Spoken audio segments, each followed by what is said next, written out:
Lunuwila helicopter එක වතුරට තමයි බැස්සුවේ. ඒ වීඩියෝ එක මම සම්පූර්ණ බැලුවා. හරිද? මේ කල්ලතෝනි සක්කිලි අවජාතකෝ ටිකක් පාරේ හිටියනේ. මේ මුන් ඇවිල්ලා ශ්‍රී ලංකාව ඛණ්ඩ ඉපදිලා මේ ශ්‍රී ලංකා මහ පොළොවේනේ. මේ උන් ගම් වතුරට ගිහිනුත් නැහනේ.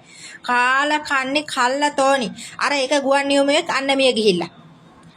ඒක ඒ හෙලිකොප්ටර් එක ඇවිල්ලා අර ගහේ අතුත් කැඩිලා ගියා. මේ පාර ළඟට කිට්ටු කරා පාරට ගොඩ බස්සන්න පුළුවන්ද බලන්න.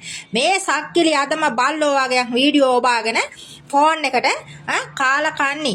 අර කාර් දෙකක් තිබ්බ එහා පැත්තේ. ඔවුන්ට ওই කාර් දෙක පැත්තකට දාලා අත් දෙක වනන්න තිබ්බනේ මේ පල්ලෙහාට පාරට ගේන්න කියලා හෙලිකොප්ටර් එක.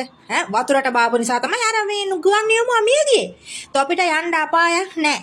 තොපිට යන්න අපායක් නැහැ. මට කියන්න තියෙන එච්චරයි. අහිංසක රණවිරෝ 30 වසරක යුද්ධයක් නිමා කරපු එවුන්ට තොපි සැනසීමේ ඉඳ දෙන්නේ කල්ලතෝනි.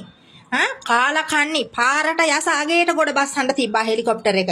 මම බැලුවනේ වීඩියෝ එක. ගස්වල අතකොම ගොඩ පහත් කරා. පහත් කළා මට වාහන දෙකක් තියෙනවා. ඒ හෙලිකොප්ටරේ ඒ මොහොතේ ඉන්න ගුවන් නියමුවන්ට ඒක ඇතුලේ ඉන්න සොල්දාදුවන්ට අතින් පයින් තොපිට කතා කරන්න බෑ. ඇයි ඒ කල්ලතෝනියෝ දැනගනියෝ මින් මනතටවත්. කතා කරන්න බෑ අන්බැලන්ස් වෙනවා.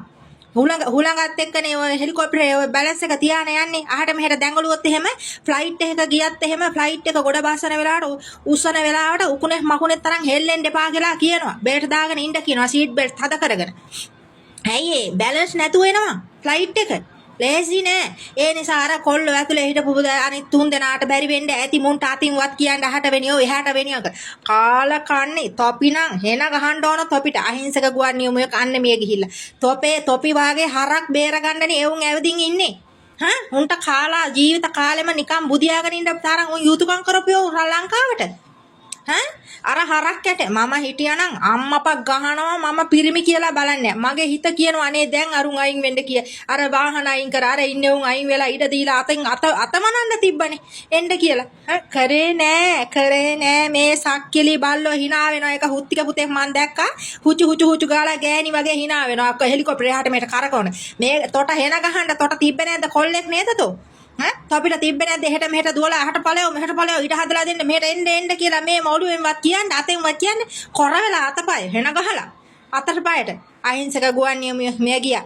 තොපි වාගේ කල්ලතෝනින්ට උදව් කරන්න ගිහින් රටේ රණවිරෝ කී දෙනෙක් මේ මහ පොළොවට පස් වුණාද යකෝ යුද්ධයක් කියලා එකක් හදාගෙන අහිංසක කොල්ලොන් දිවිහිමියෙන් මේ ගම් වතුරට විඳින දුක බලපිය.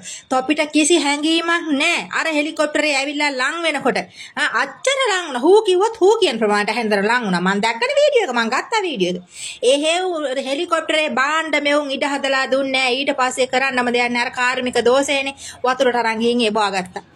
ඔබ නිකන් ඉඳලා වතුරට ගියාට පස්සේ එළියට එන්න එපැයි ඕකෙන්. වතුරට ගියාම ඇස් අරින්න පුළුවන්ද? කොච්චර පුරුදු පුහුණු වුණත් හිතට බයක් නැද්ද? අසරණ වුණා. මෙවුන් හෙලිකොප්ටරේ වතුරට වැටුණාට පස්සේ මෙවුන් පස්සෙන් දුවනවා. පීත්තම ලව කන්න බේස්ක පුතාලා. තොපිට හෙන ගහන්න ඕන. මට තියෙන වේදනාව මම මේ වැඩ කරද්දි මගේ ඔළුව කැක්කම මට හරියට මතක වෙන හෙලිකොප්ටරේ වැටිච්ච එක. අවදින් බලා ගන්න වෙලාවක් තිබෙන්නේ මොකද වුනේ කියලා. දැන් මේ අවදින් බලනකොට අන්න එක්කෙනෙක් නැති වෙලාලු. ඇයි මං අහන්නේ උඹලා මෙහෙම කරන්නේ? තොපිට හැංගීමක් දැනියොන මන්නම් කෑ ගහලා හූ කියලා පොළොවේ පස් කලා මං කියනවා මෙහෙට ගේන්න ඕක මෙහෙට ගේන්න. මෙහෙට අරන් එන්න. මෙහෙ බාන්න පුළුවන්. ඉඩ තිබ්බා යසාගේට. මරාගෙන කෑවා අර සොල්දාදුවා. මරාගෙන කෑවා. තොපිට යන්න අපායක් නැහැ. කාලා කන්නි කල්ලතෝනි. මෙලව සාමාන්‍ය දැනුමක් නැති ඉස්කෝලයක් ගිහින් නැති කල්ලතෝනි. එතන හිටපියවුන්ට මම මේ කියන්නේ තොපිට මරණ මංචයකට යනකම් තොපිට ඕක විඳවන්න ලැබෙන්න ඕන. මේ කොල්ලෝ කොච්චර බල උන්ට උන්ගේ ජීවිතේ නෙමෙයි උන්ට බලාපොරොත්තු. අසරණ වෙලා ඉන්න මිනිස්සුව බේර ගන්න නේද උඩුගෝනේ සැරිසරන්නේ මේ දවස් ටිකේම. අර පිට රටින් ඇවිල්ලා එනවා පාකිස්තානෙන් ඉන්දියාවෙන් හෙලිකොප්ටරේ. එවුණු මරාගෙන කාපියව කාලා ලංකාවට අනුරම 4 නරක නම ගෙනත් දීපියව. මරාගෙන කාපියව එකතු වෙලා තොපි සේරම